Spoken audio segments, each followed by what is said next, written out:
जब इश्क बना इबादत और मोहब्बत हुई एक जिन से, तो हर सांस एक इम्तिहान बन गई। ये कहानी है एक ऐसी रूहानी मोहब्बत की जिसमें दिल इंसान का था पर साया एक जिन का। तो बहुत ही प्यारी कहानी होने वाली है। शुरू करते हैं आज की कहानी। इश्क, इम्तिहान और इबादत एक दास्तान। ये कहानी सिर्फ मोहब्बत की नहीं, यह है इंसानियत की, कुर्बानी की और एक अनूठी दुनिया के राजों की दास्तान, जहां किस्मत के धागे इस तरह उलझते हैं कि दो अलग अलग जहान के बाशिंदे एक दूसरे के लिए अपनी हस्ती मिटाने को तैयार हो जाते हैं। एक ऐसा इश्क जो डर और पाबंदियों से परे अपनी अलग राह बनाता है। आइए बगदाद से दूर एक छोटे से गांव अलवदी की गलियों में खो जाएं, जहां रात की खामोशी में अजान की आवाजें दिलों में सुकून भर देती हैं और जहां एक लकड़हारे की बेटी की जिंदगी उस रात बदल जाती है जब आसमान का एक सितारा जमीन पर आ गिरता है। अलवदी, जहां सदियों पुरानी कहानियां सांस लेती हैं। बगदाद शहर से कुछ दूर दजला नदी के किनारे बसे एक छोटे से गांव अलवदी में, जहां खजूर के पेड़ और रेत के टीले अब भी सदियों पुरानी कहानियां सुनाते हैं। वहां रात की खामोशी में अजान की आवाजें गूंजती थीं जो दिलों में एक अजीब सा सुकून भर देती थी। इस गांव के एक पुराने मोहल्ले में, जहां मिट्टी के घर और सदियों पुरानी दरगाहें थीं, वहां समंदर की लहरें तो ना थी, मगर जिंदगी के उतार चढ़ाव ऐसे ही थे। यहां हर सुबह एक नई चुनौती लाती थी और हर शाम एक नया राज अपने दामन में समेटे होती थी। किस्मत के राज और सच्ची मोहब्बत। दिल में छुपे राज ही तो किस्मत को बदल देते थे, उन्हें एक नया मोड़ दे देते थे। डर के बावजूद जो साथ निभाए वही तो सच्चा इश्क है। वो इश्क जो हर मुश्किल से लड़ने की हिम्मत दे, और राज वो जो दिल में छुपा हो लेकिन धड़कनों की ताल बदल दे, उन्हें एक अनसुनी धुन पर नचा दे। रुखसाना की दुनिया में तूफान। रात के सन्नाटे में मिट्टी के घर की छत पर ठंडी हवा चल रही थी जो दिल में एक अजीब सी बेचैनी घोल रही थी। मगर रुखसाना के दिल में तूफान मचा हुआ था, एक ऐसा तूफान जिसकी वजह वो खुद भी नहीं जानती थी। वो इस गांव की सबसे शांत और मेहनती लड़की थी। उसकी सादगी और उसकी आंखों में बसी ईमानदारी हर किसी को भाती थी। दिन भर की मेहनत जब वो घने जंगल में लकड़ियां काटती थी, और रात की तन्हाई जब वो अपने ख्वाबों में खोई रहती थी, बस यही उसकी दुनिया थी। न माँ बाप का साया, न कोई अपना, सिर्फ उसकी कुल्हाड़ी और जंगल ही उसके साथी थे। मगर उसके दिल में जंगल और उसकी हरियाली के लिए एक अजीब सा लगाव था, एक गहरा रिश्ता, जैसे पेड़ों के बीच कुछ ऐसा छिपा हो जो सिर्फ उसी को बुला रहा हो। एक अनसुनी पुकार जो उसे अपनी तरफ खींच रही थी। वो हर सुबह गांव के पास वाले घने जंगल में लकड़ियां काटने जाती और उन्हें बाजार में बेचकर अपना गुजारा करती थी, अपनी रोटी कमाती थी। जब आसमान का सितारा जमीन पर आ गिरा, उस रात जब वो अपनी पुरानी कुल्हाड़ी को तेज कर रही थी, उसकी नजर चांद पर पड़ी जो अपनी पूरी चमक के साथ आसमान पर था। घर का आंगन चांदनी में किसी जादुई आईने जैसा लग रहा था, एक ऐसा आईना जिसमें कोई अनहोनी घटना छुपी हुई थी। अचानक एक हल्की सी आहट ने सन्नाटा तोड़ दिया। फिर मिट्टी की पुरानी सीढ़ियों पर हल्की सी हलचल हुई। रुखसाना चौंक पड़ी, उसके कान खड़े हो गए। आंगन के एक कोने में कुछ चमकता हुआ पड़ा था, एक ऐसी चमक जो उस अंधेरी रात में अजूबा लग रही थी। ज़ैन, आधा जिन आधा अफसाना। जैसे ही वो पास गई, उसकी सांसें थम गई, दिल की धड़कनें तेज हो गई। एक लड़का, आधा हकीकत आधा कोई पुरानी दास्तान से निकला हुआ। वो किसी आम इंसान जैसा नहीं लग रहा था, उसमें कुछ खास था, कुछ अलौकिक। उसका ऊपरी हिस्सा एक खूबसूरत मर्द का था। लंबे भीगे रेशमी काले बाल उसके चेहरे पर बिखरे हुए थे। संगमरमर जैसी सफेद त्वचा चांदनी में और भी चमक रही थी। चमकती भूरी आंखें किसी गहरे समंदर की तरह थी, और चेहरे पर ऐसा दर्द था जो पत्थर को भी पिघला दे, एक ऐसा दर्द जो उसकी रूह तक पहुंच रहा था। उसका निचला हिस्सा किसी प्राचीन परी की तरह एक हल्की नीली रोशनी से घिरा था, जिस पर चांदनी का अक्स ऐसा लग रहा था जैसे आसमान का कोई राज जमीन पर आ गिरा हो, कोई ऐसा राज जो सिर्फ रुखसाना के लिए था। रुखसाना घबरा गई, उसकी रगों में खून तेज दौड़ गया जैसे कोई खतरा सामने आ गया हो। लेकिन उस लड़के की हालत बहुत खराब थी। उसकी बगल में गहरा घाव था, जैसे किसी ने उसकी किताब से कोई पन्ना फाड़ने की कोशिश की हो, उसकी जिंदगी का कोई अहम हिस्सा छीनने की कोशिश की हो। उसकी सांसें उखड़ रही थी और वो बेसुध सा बड़बड़ा रहा था, मुझे वापस मत ले जाओ, वो मुझे मार डालेंगे। उसकी आवाज में एक गहरा डर छुपा था। रुखसाना ने एक पल भी न सोचा। इंसानियत के नाते उसने कांपते हाथों से अपनी शॉल उतारी और उसे उस लड़के को उड़ा दी ताकि उसे कुछ गर्माहट मिल सके।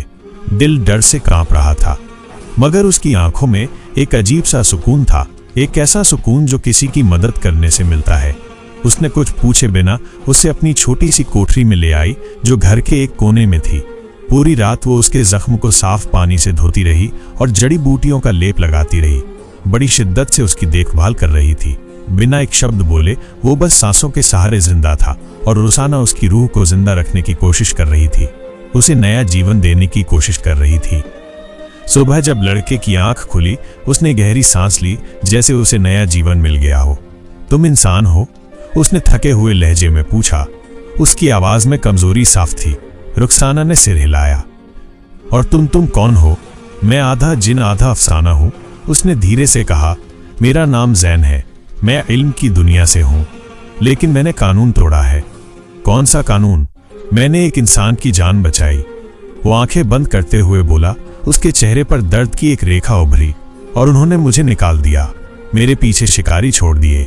भागते भागते मैं तेरे गांव तक पहुंच गया। एक नया रिश्ता, एक खामोश मोहब्बत। रुखसाना की आंखों में हैरत थी और दिल में हमदर्दी, एक ऐसी हमदर्दी जो उसे उस अजनबी के करीब खींच रही थी। वो नहीं समझ पाई कि जिन और अफसाने एक साथ कैसे हो सकते हैं। ये उसके लिए एक नया राज था, मगर जैन की मौजूदगी उसके अंदर कुछ नया जगा चुकी थी। उसे लगा जैसे सदियों पुराना कोई रिश्ता जाग उठा हो, एक ऐसा रिश्ता जो किस्मत ने उन दोनों के लिए लिखा था। अगले कई दिन रुसाना ने उसे छिपाए रखा। गांव में कोई नहीं जानता था कि उसके घर में कौन रह रहा है। ये एक गहरा राज था जो सिर्फ रुखसाना और जैन के बीच था। जैन की हालत सुधरती गई, उसके जख्म भरने लगे और वो हर रात रुखसाना के साथ छत पर बैठता, तारों को गिनता, चांद की रोशनी में खोया रहता और अपने दिल की बातें कहता, अपने राज खोलता। जानती हो रुखसाना, एक रात वो बोला, मेरे पास जिन्नों की नजर और अफसानों की ताकत है। मैं हवा में उड़ सकता हूँ, जमीन के राज जान सकता हूँ और सोच से भी तेज चल सकता हूँ।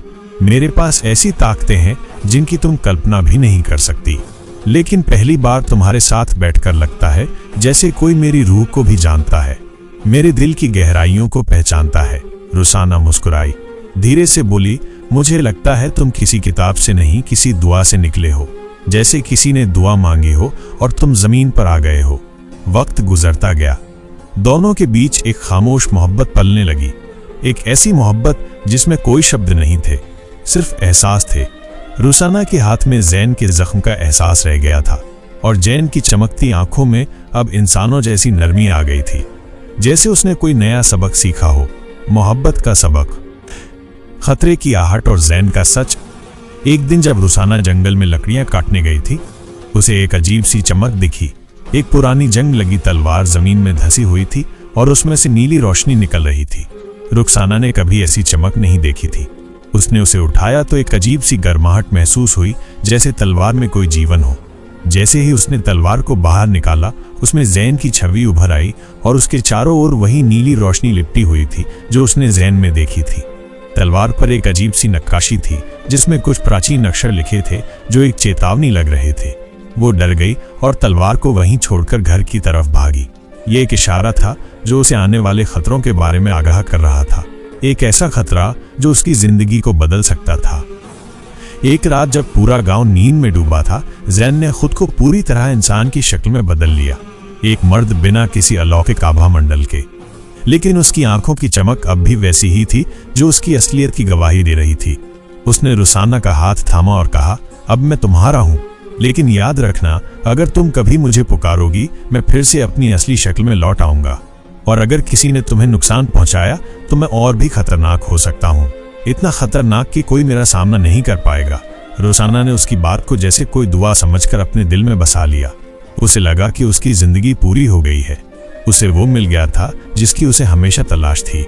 लेकिन हर मोहब्बत के पीछे कुछ पुराने राज छुपे होते हैं और जैन का अतीत अभी रुसाना से टकराना बाकी था, एक ऐसा टकराव जो उनकी जिंदगी को हमेशा के लिए बदल सकता था। अलवदी गांव की उन पुरानी गलियों की गहराई में, जहां सूरज की रोशनी भी नहीं पहुंचती थी, एक और मखलूक जाग रही थी। वो जो जैन को ढूंढ रहा था, एक ऐसे शिकारी की तरह जो अपने शिकार का पीछा कभी नहीं छोड़ता। वो जो कसम खा चुका था कि जैन को फिर कभी उसकी दुनिया का हिस्सा नहीं बनने देगा, उसे अपनी दुनिया से हमेशा के लिए दूर रखेगा। वो अल शफीक था, जिन्नों का सबसे ताकतवर सरदार, जिसने जैन को इल्म की दुनिया से निकाला था। उसकी आंखें लाल थीं और उसके चेहरे पर क्रूरता साफ झलक रही थी। उसी रात जब रुसाना अपनी कुल्हाड़ी को धार देने गई, उसकी मेज के नीचे से कुछ बहुत पुरानी चीज तैरती हुई गुजरी। एक अजीब सी परछाई, और जैन जो छत पर अकेला बैठा था अचानक कांप उठा। वो आ रहा है। जैन का चेहरा अचानक डर से सफेदी में बदल गया था, जैसे उस पर किसी ने खौफ का नकाब डाल दिया हो। उसकी आंखों की वो चमक अब नहीं रही जो पिछली रातों में हुआ करती थी। उसकी जगह डर ने ले ली थी। वो एकटक आसमान को देखता रहा, जैसे वहां कोई आ रहा हो, कोई जिसे वो पहचानता हो और जिससे वो बचना चाहता हो, अपनी जान बचाने की कोशिश कर रहा हो। रुसाना घबरा गई। क्या हुआ जैन, तुम ठीक हो? जैन ने धीरे से कहा, नहीं, वो आ रहा है। एक शिकारी जो इल्म की गहराइयों में बस उसी को खोजता है जिसने कबूल नामे का अहद तोड़ा हो, और मैंने वो तोड़ दिया था। उसकी आवाज में दर्द और पछतावा था। रुसाना ने उसका कंधा थामा। मैं तुम्हारे साथ हूं जब तक मेरी सांसें चलती हैं। मैं तुम्हें अकेला नहीं छोड़ूंगी। जैन की आंखें भर आईं। उसने एक लंबी सांस ली और कहा, अब तुम्हें सब कुछ जान लेना चाहिए। वो नीचे बैठ गया, भीगे बालों को समेटा, और उसकी आवाज में अब एक गूंज थी जो इंसानों जैसी नहीं लगती थी। एक ऐसी गूंज जो उसकी असलियत बयां कर रही थी। मेरी पैदाइश एक दुर्लभ पल में हुई थी। मेरी माँ एक जिनजादी थी, आसमानी रोशनी की रखवाली करने वाली, ऐसी रोशनी जो ब्रह्मांड को प्रकाशित करती है। और मेरे पिता एक पुरानी किताब के रक्षक थे जो दुनिया के नीचे छुपे इल्म के खजाने की हिफाजत करते थे। एक ऐसा खजाना जो हर किसी को नहीं मिलता था। उनकी मोहब्बत कायदे कानून के खिलाफ थी, मगर उन्होंने दुनिया से लड़कर मुझे जन्म दिया, एक ऐसा बच्चा जो दो दुनियाओं का मेल था। रुसाना पूरी तवज्जो से सुन रही थी। उसकी आंखें जैन के हर शब्द पर टिकी थीं। मेरा बचपन दो दुनियाओं के बीच बीता, न पूरा जिन न पूरा अफसाना। मैं एक अधूरी मखलूक था, एक ऐसा वजूद जो दोनों में से किसी भी दुनिया का पूरी तरह हिस्सा नहीं था। कुदरत ने मुझे दोनों की ताकत दी, रोशनी को देखने की सलाहियत, इल्म में सांस लेने की काबिलियत, और वो जबान जो दिल को भी मार सके। एक ऐसी जबान जिससे कोई भी राज न छुप सके। मगर मेरी फितरत इंसानों जैसी हो गई थी। मुझ में रहम था, मैं मोहब्बत पर यकीन करने लगा था, इंसानी जज्बातों को समझने लगा था। जैन की आवाज लड़खड़ा गई। उसकी आंखों में अतीत की तस्वीरें तैरने लगी। एक बार एक इंसानी बच्चा इल्म के सागर में गिर गया था। एक पुराना जजीरा था जहां एक तूफान में एक नाव डूब गई थी। मैंने कानून तोड़ा और उस बच्चे को बचा लिया, उसकी जान बचाई। बस उसी वक्त मेरी दुनिया ने मुझसे मुंह मोड़ लिया। उन्होंने मुझे अपना नहीं माना। मेरे अपने ही कबीले ने मेरा पीछा करना शुरू कर दिया। मुझे हर जगह ढूंढा, मुझे भटका हुआ कहा गया। हुक्म मिला, या तो उस बच्चे को खत्म कर दो या हमेशा के लिए जला वतन हो जाओ। रुसाना का दिल बैठने लगा। उसे जैन का दर्द महसूस हो रहा था। जो लड़का उसके सामने बैठा था वो कोई साधारण वजूद नहीं था, वो रोशनी और अंधेरे का मेल था। एक ऐसी मोहब्बत की सजा झेल रहा था जिसे उसने चुना था इंसानियत के लिए। जैन ने चुपचाप रुसाना का हाथ पकड़ लिया, जैसे उसे सहारा दे रहा हो। और अब वो आ रहा है, अल हाफिज, वो जो कबूलनामे की कस्मों का रखवाला है। वो मुझे मारने नहीं, वापस ले जाने आया है। और अगर मैंने मना किया तो वो मेरी रूह को जहर में बदल देगा, मुझे हमेशा के लिए खत्म कर देगा। रुसाना की पकड़ और मजबूत हो गई। तुम कहीं नहीं जाओगे, मैं तुम्हें जाने नहीं दूंगी। जैन ने उसकी तरफ देखा, आंखों में दर्द की एक चमक थी। रुसाना, तुम एक इंसान हो, तुम नहीं समझती कि वो क्या कर सकते हैं, उनकी ताकत कितनी ज्यादा है। उसी पल छत की सतह पर एक चमकता हुआ नीला घेरा बनने लगा। हवा में हलचल हुई और फिजा में एक अजीब सी आवाज गूंजने लगी, जैसे सदियों पुरानी कोई जबान बोल रही हो, कोई भयानक चेतावनी। जैन, वापसी की तैयारी करो या फिर अपने प्यार को खोने के लिए तैयार हो जाओ। जैन चीख पड़ा, मैं नहीं जाऊंगा, ये मेरी जिंदगी है, मेरी मोहब्बत। रुसाना ने उसे अपने पीछे कर लिया, जैसे वो उस रहस्यमयी रोशनी से बचा सकती हो, अपनी जान की परवाह किए बिना। लेकिन रोशनी करीब आती गई और उसके साथ ही छत की सतह से एक लंबा साया निकल आया, 6 फुट से भी ऊंचा। आंखें हरी आग जैसी, चेहरे पर पुराने जख्मों के निशान। वो था अल हाफिज, रक्षक, शिकारी और उस अहद का निगबा। अल हाफिज ने एक लंबी सांस ली और उसकी सांस से हवा में एक जहरीली गंध फैल गई। ये गंध इतनी तेज थी कि रुसाना को लगा जैसे उसका दम घुट रहा हो। उसकी सांसें अटक रही थीं। अल हाफिज ने अपनी उंगली उठाई और जैन के पैरों के पास जमीन धंसने लगी, जैसे उसे खींचकर पाताल में ले जाने की कोशिश कर रहा हो। एक गहरा गड्ढा बनता जा रहा था। जैन ने पूरी ताकत से खुद को रोका। उसकी आंखों में दर्द और लाचारी साफ दिख रही थी। वो बस बेबस था। ये वो पल था जब रुसाना को महसूस हुआ कि सिर्फ प्यार से सब कुछ नहीं हो सकता। उसे कुछ करना होगा। उसे कुछ ऐसा करना होगा जो जैन को बचा सके, चाहे कुछ भी हो जाए। उसने अपनी पूरी ताकत समेटी। ये इंसान तुम्हें बदल रहा है जैन, तुमने अपनी फितरत को भुला दिया है। रुखसाना चिल्लाई। उसकी आवाज में डर नहीं था, सिर्फ हिम्मत थी। वो बदल गया है क्योंकि वो मोहब्बत करता है और यही सबसे बड़ी ताकत है। अल हाफिज हंसा, एक डरावनी हंसी। मोहब्बत ये इंसानों की कमजोरी है। हम ताकत की मखलूक हैं। तुम जैसे हमें नहीं बदल सकते। तुम हमारी दुनिया के नियमों को नहीं तोड़ सकते। जैन आगे बढ़ा। अब उसकी आंखों में डर नहीं, रोशनी थी। एक ऐसी रोशनी जो उसके इरादों को मजबूत कर रही थी। मोहब्बत मेरी ताकत है, मेरी सजा नहीं। और अगर मैं अधूरा हूं तो आधी रोशनी भी हूं। तुम मुझ पर हुकूमत नहीं कर सकते। तुम मुझे अपने हिसाब से नहीं चला सकते। अल हाफिज ने जमीन पर अपना डंडा पटका। जोर का झटका लगा और रुखसाना बेहोश होकर जमीन पर गिर पड़ी। उसका जिस्म दर्द से बेजान हो गया था। जैन चीख उठा, रुखसाना। उसी पल उसकी आंखों से नीली रोशनी निकलने लगी। उसका जिस्म हवा में उठ गया। बाल लहराने लगे। उसकी जबान से एक पुरानी जिन्न जात दुआ निकली और आसमान पर बादल छा गए। बिजली कड़कने लगी।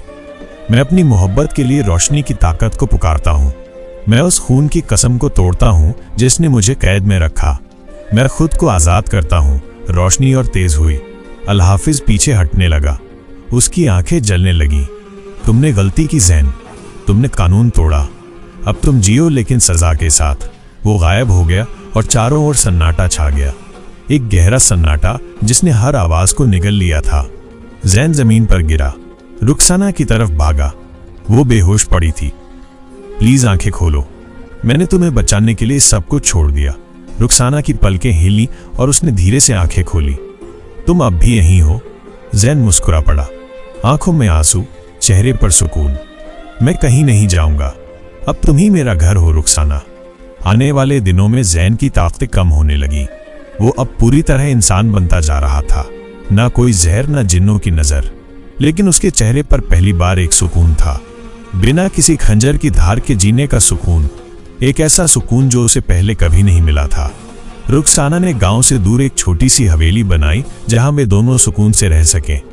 वो हर दिन जंगल में लकड़ियां काटने जाती और जैन उसके लिए मिट्टी के छोटे छोटे बर्तन बनाता जो कभी जिन्न जात के हाथों से नहीं बने थे, लेकिन अब एक नरम दिल की मोहब्बत से जन्म लेते थे, प्यार से भरे हुए। एक रात जब दोनों चांदनी में बैठे थे, जैन ने धीमे से कहा, रुखसाना, अगर कभी तुम्हें लगे कि मैं दूर जा रहा हूं, बस मेरा नाम लेना। मैं तुम्हारी हर पुकार पर लौट आऊंगा। रुखसाना ने उसका हाथ अपने दिल पर रखा। तुम पुकार नहीं दुआ हो, लेकिन दूर एक साया अब भी उन्हें देख रहा था और वो खामोशी से कुछ सोच रहा था, उनके भविष्य के बारे में। कुछ हफ्तों बाद गांव में एक अफवाह फैल गई। लोगों ने कहा कि जंगल से एक अजीब सी रोशनी आती है और कुछ रातें ऐसी होती हैं जब हवा में एक अजीब सी धुन गूंजती है। गांव के कुछ बुजुर्गों ने बताया कि ये जिन्नों की दुनिया के संकेत हैं और जिसने भी ऐसी रोशनी देखी है उसकी किस्मत बदल गई है। ये अफवाहें गांव में आग की तरह फैल गई। रुखसाना और जैन ने इन अफवाहों को अनसुना कर दिया क्योंकि वे जानते थे कि ये सब उनकी कहानी का ही हिस्सा था, उनके प्यार की गवाही थी। वे बस एक दूसरे के साथ रहना चाहते थे। पुरानी हवेली के बाहर बारिश हो रही थी। बूंदें छत पर कुछ इस अंदाज में गिर रही थीं जैसे किसी अनसुनी धुन पर थिरक रही हों। अंदर आग जल रही थी। उसकी लपटें नाच रही थी। उसकी हल्की रोशनी में जैन की आंखों में एक सुकून था, मगर साथ ही हल्की सी बेचैनी भी जो उसके अंदर के राज को बयां कर रही थी।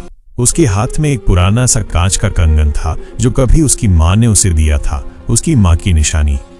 रुखसाना लकड़ियां ठीक करती हुई बोली, क्या सोच रहे हो? जैन ने हल्की मुस्कान के साथ कहा, ये कंगन जिन्नजादियों का तोहफा होता है, बस उन्हें दिया जाता है जिन्होंने दिल की रोशनी से कोई वादा निभाया हो। तो तुमने कौन सा वादा निभाया? खुद से कि जब मुझे सच्चा प्यार होगा तो मैं अपनी दुनिया छोड़ दूंगा, और मैंने छोड़ दी। रुखसाना ने उसका हाथ थामा और बड़े प्यार से वो कंगन उसके बाजू पर पहना दिया। अब तुम मेरी दुनिया हो और मैं तुम्हारा वादा। इन पलों में दोनों शायद भूल गए थे कि जिंदगी इतनी आसान नहीं होती। उनका सुकून उस खामोशी का हिस्सा था जो अक्सर तूफान से पहले आती है, एक ऐसी खामोशी जो बड़े बदलाव का संकेत थी। उसी रात जब जैन नींद में था, उसे एक सपना आया, पर वो सपना नहीं था, एक पैगाम था, किसी अनजाने स्रोत से आया हुआ। अंधेरी गली, बारिश की बूंदें गिर रही थीं और सामने एक रोशनी से घिरा हुआ शख्स खड़ा था। लंबे काले बाल, चमकती आंखें और चेहरे पर एक गहरी उदासी के साथ कुछ अलौकिक तेज। जैन, तुमने रोशनी के नियम तोड़ दिए हैं। तुम्हारा प्यार तुम्हें इंसान बना चुका है, लेकिन इससे तुम्हारे अंदर की ताकतें असंतुलित हो गई हैं। तुम्हारी दुनिया और इंसानों की दुनिया के बीच संतुलन बिगड़ गया है। तुम कौन हो? जैन ने पूछा। उसकी आवाज में डर था। मैं तुम्हारी माँ की आखिरी दुआ हूं और तुम्हारी रूह का रखवाला। तुम्हें एक चुनाव करना होगा। कैसा चुनाव? या तो रुखसाना जिंदा रहेगी और तुम अधूरी मखलूक बनकर अपनी दुनिया लौट जाओगे, या तुम पूरी तरह इंसान बन जाओगे। लेकिन वो दिन दूर नहीं जब तुम्हारा वजूद ही रुखसाना के लिए खतरा बन जाएगा।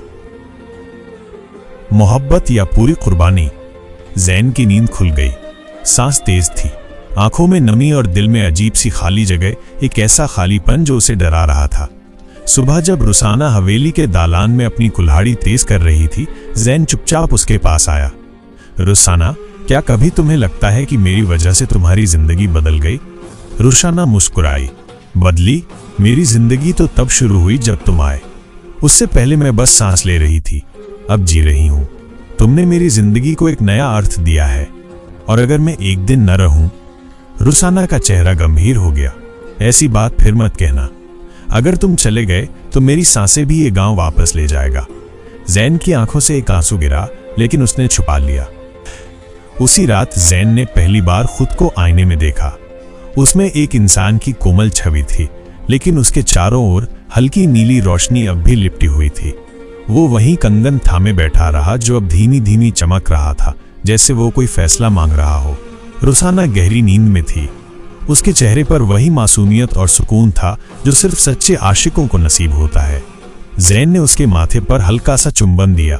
मैं तुम्हारी हिफाजत करूंगा, चाहे मुझे खुद को भुलाना पड़े। वो चुपचाप झोपड़ी से बाहर निकला और गांव की बाहरी सरहद की तरफ चल पड़ा। अंधेरी रात थी, आसमान पर बादल थे और गांव पूरी तरह शांत लग रहा था, एक गहरी नींद में सोया हुआ। ए पाक हवा, ए मेरे पिता की इल्म की मिट्टी, ए मेरी माँ की रोशनी, मैं कुर्बानी देता हूँ। उसके चारों ओर हवा में हलचल होने लगी, जैसे पूरा गांव उसकी पुकार पर जाग गया हो। मैं रुखसाना की मोहब्बत के बदले अपनी ताकतें लौटाता हूँ। मैं अपनी पहचान छोड़ता हूँ। मैं सिर्फ एक अच्छाई बनना चाहता हूँ, एक रोशनी जिसे वो कभी भूल ना पाए। अचानक एक तेज रोशनी हुई, नीला घेरा बना। जैन हवा में उठने लगा। उसके जिस्म से नीली किरणें निकलने लगीं और उसका कंगन चमक उठा। फिर सब कुछ शांत हो गया, जैसे कुछ हुआ ही न हो। सुबह जब रुखसाना की आंख खुली, जैन पास नहीं था। उसने हवेली का हर कोना देखा, गलियां, बाग, पहाड़, हर जगह ढूंढा, लेकिन जैन कहीं नहीं था। जहां वो आखिरी बार खड़ा दिखा था, वहीं छत पर एक छोटा सा कागज रखा था, भीगा हुआ मगर लफ्ज साफ। मैं गया नहीं, बस बदल गया हूं। मैं तुम्हारी हर सांस में हूं, तुम्हारे दिल की हर धड़कन में। अगर कभी लगे मैं पास हूं तो आसमान की तरफ देखना, शायद वहां कोई रोशनी चमक रही हो और वो मैं हूं। रुखसाना फूट फूट कर रो पड़ी। दिन, महीने, साल बीत गए। रुखसाना ने कभी शादी नहीं की। उसने उस जगह एक छोटा सा मकतब, स्कूल बना लिया, जहां वो बच्चों को मोहब्बत, कुर्बानी और दुआ का मतलब सिखाती। वो कहती, एक लड़का था जिसने रोशनी छोड़ दी सिर्फ इसलिए कि उसे प्यार हो गया, और जब गांव पर चांदनी गिरती है तो मैं अब भी उसे महसूस करती हूँ। लोग कहते हैं कि जब कोई सच्चा आशिक उस छत पर बैठता है, एक नीली रोशनी वहां दिखाई देती है, और अगर वो चुपचाप बैठा रहे तो एक पल के लिए हवा में एक खुशबू घुलती है, और वो किसी और दुनिया की खुशबू होती है। एक सर्द शाम जब रुखसाना मकतब में बच्चों को पढ़ा रही थी, एक बूढ़ा फकीर दरवाजे पर आया। उसकी आंखें चमक रही थीं और उसके चेहरे पर एक अजब सा नूर था। उसने रुखसाना की तरफ देखकर मुस्कुराया और कहा, तुम्हारी मोहब्बत ने एक ऐसी दुनिया को रास्ता दिखाया है जिसकी कल्पना भी नहीं की जा सकती।